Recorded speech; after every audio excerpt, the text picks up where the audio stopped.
ఒకప్పుడు జీవిత బీమా అంటే లైఫ్ ఇన్సూరెన్స్ కార్పొరేషన్ అంతే. అట్లాగే ఈ వెహికల్ బీమా అంటే నేషనల్ ఇన్సూరెన్స్ కార్పొరేషన్. దాన్ని ఆ తర్వాత సంస్కరణల బాటలో ఇప్పుడు అనేక బీమా సంస్థలు ముందుకొచ్చినాయి. హెల్త్ ఇన్సూరెన్సుల దగ్గర నుంచి జనరల్ ఇన్సూరెన్సుల దాకా. అయితే వీటిలో పెట్టుబడులు పెట్టాలి అంటే విదేశీ సంస్థలు అయితే లక్షల కోట్లు పెట్టుబడులు పెట్టడానికి ముందుకు వస్తున్నాయట. అందుకని ఎఫ్డిఐ లిమిట్ టోటల్గా ఫారిన్ డైరెక్ట్ ఇన్వెస్ట్మెంట్ 100%తో ఇక్కడ పెట్టేసుకోవచ్చు. అంటే అమెరికాకి సంబంధించిన సంస్థ, చైనాకి సంబంధించిన సంస్థ, రష్యాకి సంబంధించిన సంస్థ ఎవడైనా వచ్చి ఈ దేశంలో ఇన్సూరెన్స్ కంపెనీ పెట్టుకుని 100కి 100% డబ్బులు పెట్టుబడి పెట్టుకుని మన దగ్గర నుంచి ఇన్సూరెన్స్ చేయొచ్చు.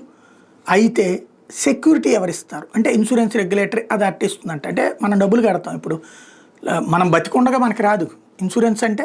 సరే దాన్ని ఏమంటారు,